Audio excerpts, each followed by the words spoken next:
오두막 이야기 이던 7번째 시간 5분의 책 두 권 막 읽어주는 목사입니다.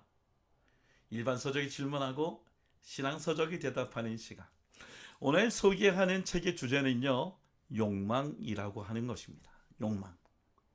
제가 원래 이 책을 정한 것이 아니었는데 제가 갑자기 이 책을 바꿨던 이유는 한국에서 가끔 일어나고 있는 특히 전광훈 목사의 사태를 보면서 목사로서의 정말 남은 양심을 가지고 한 가지 정도는 책을 통해 좀 소개해야 되겠다라고 하는 생각을 가졌기 때문에 그렇습니다. 정광훈 목사가 얘기하는 이데올로기에 대한 이야기, 또 자유민주주의와 그리고 이 빨갱이에 대한 얘기를 하는 것이 사실은 그런 이런 미명 아래에 있는 인간의 욕망의 아주 최악의 모습이다라고 느껴져서 결국 그것은 코로나 바이러스의 정말 한국의 기독교라고 하는 이 복음의 본질을 정말 다 무너뜨리고 크리스찬들은 받지 않습니다라고 하는 식당 안에 있는 그 표를 보면서 정말 가슴 찢어지는 목사로서의 정말 울부짖음을 이 영상을 통해 지금 얘기하려고 합니다. 그렇습니다. 그렇게 잘 소개할 수 있는 책이 있는데요. 우리가 잘 알고 있는 이 사이토 다카시 교수님이 쓴 세계사를 움직이는 5가지 힘이라고 하는 것입니다. 이분은 메이지 대학에서 이 교양학부의 이 문학부의 교수님으로 계시는데요. 제가 이 책을 소개하기 전에 이미 내가 공부하는 이유라고 하는 같은 저자로 이 사이토 교수님이 쓴 책인데 참 재밌게 나눴던 책이잖아요. 바로 이 책을 쓰셨던 교수님의 이야기입니다. 이분은 이 세계사를 보면서 인물이나 시대적으로 풀지 않고요. 욕망이라고 하는 코드를 통해 5가지로 나누고 있습니다. Desire, Modernism, Imperialism, Monstrous Religion.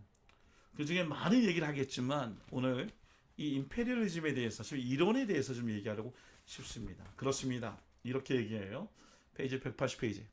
자본주의 대 사회주의의 싸움은 시대의 발전과 시스템의 차이로 인한 다툼이 아니라 자연 발생적인 것과 인공적인 것과의 투쟁이었습니다.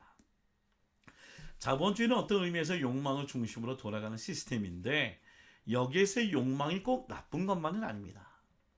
욕망은 인간이 살아가는 데 가장 기본이 되는 요소이기 때문입니다. 사회주의는 자본주의의 문제점을 해결함으로써 하나의 이상적인 세계를 건설하고자 했기 때문에 사람들 하나하나의 근본적인 마음의 움직임을 무시한 채 시스템과 메커니즘을 만들 수밖에 없었습니다.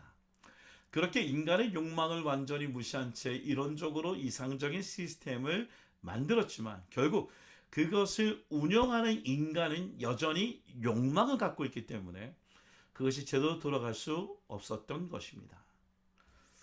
그러면서 아주 굉장히 중요한 얘기를 해요. 페이지 185페이지. 자본주의 본질은 차이를 만들어내어 차별화하는 것으로 가치를 창조하는 데 있습니다.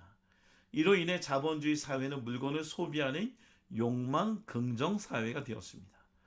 그렇게 볼 때 자본주의 진짜 적은 사회주의나 공산주의 같은 대립적인 이데올로기가 아니라 자신의 뼛속까지 스며든 욕망 그 자체라고 해도 지나친 말은 아닐 것입니다. 전광훈 목사가 지금 광화문에서 외치고 있는 이야기들, 정말 보네포의 그 어떤 슬로건을 갖고 있을 때 참 마음이 아팠는데요. 어쩌면 진짜 빨갱이를 잡기 위한 그런 집회가 아닙니다. 이것은 자기 안에 있는 욕망을 이루기 위해서 그 욕망 때문에 붙잡혀서 그래서 기독교와 하나님의 이름을 먹칠하는 것이죠. 하나님을 혼내주겠다고 하는 이 빤스 목사의 이야기를 통해 기독교가 점점 세상으로부터 정말 버림받고 있는 이 사건이 너무나 마음이 아픕니다. 여러분, 정말 이데올로기의 싸움도 어떻게 보면 지금도 현재 있을지 모르겠지만 더 중요한 것은 우리 안에 있는 이 욕망의 문제를 해결해야 되지 않겠습니까? 사실 그 문제를 오랫동안 연구하고 고민했던 신앙 서적이 있습니다. 서울신학대학교 출판부에서 나온 사회정의론 연구라고 하는 책이고요. 그리고 거기 안에는 미국의 대표적인 목사이며 신학자인 라이노드 리버, 기독교 사회학자였던 그분의 이야기를 대답을 대시하려고 합니다. 여러분, 라이노드 리버는요, 포드 자동차 공장이 있는 디트로이트에서 13년 동안 목회하셨던 분이시죠. 그분은 이렇게 얘기해요. 미국의 산업사회, 즉 자본주의 갖고 있는 문제들을 통하여 국가와 계급들의 이기주의와 자만심 그리고 위선을 비판하고자 한다.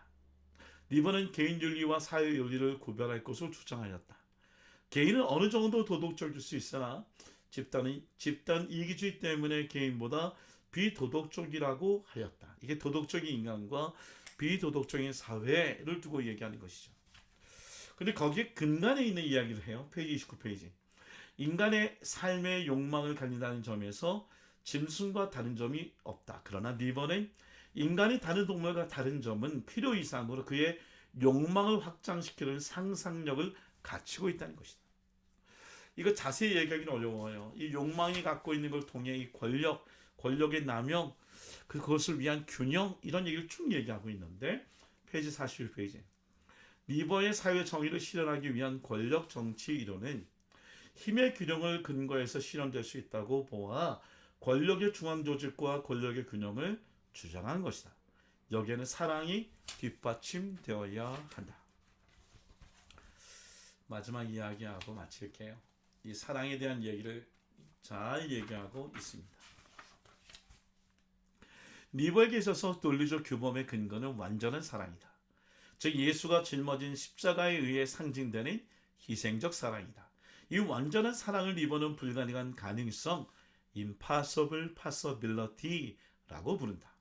사랑은 어떤 인간적 동기와 행위에 있어서 완전히 구현될 수 없다는 의미에서 불가능하고 impossible, 동기와 행위를 표준으로서 연관된 것이 남아있다는 점에서 가능성이 있다는 것이다. possibility. 그렇습니다. 우리 인간은 욕망적인 사람이기 때문에 진정한 사랑으로 권력과 그리고 우리가 갖고 있는 정의를 이루는데 굉장히 불완전하다고 얘기합니다. impossible하죠. 그러나 그리스도께서 십자가 달려 죽으심으로 말미암아 인간의 욕망을 완전히 무너뜨릴 수 있는 possibility를 열어놓으셨어요. 우리 솔직해집시다. 지금 이데올로적인 문제, 사회주의 문제 때문에 지금 기독교가 문제가 있을까요? 모르겠어요. 그런 부분이 있는지 모르겠지만 지금 전광훈 목사가 하는 일들은 바로 인간의 욕망에 갖고 있는 것이죠. 우리 목사들이 십자가로 돌아갈 필요성이 있습니다. impossible possibility. 우리가 불가능해 보일지 모르지만 블라인드 러비가 얘기한 것처럼 십자가의 사랑, 정말 진실된 사랑으로 돌아가면 우리 기독교가 다시 회복될 줄 믿습니다.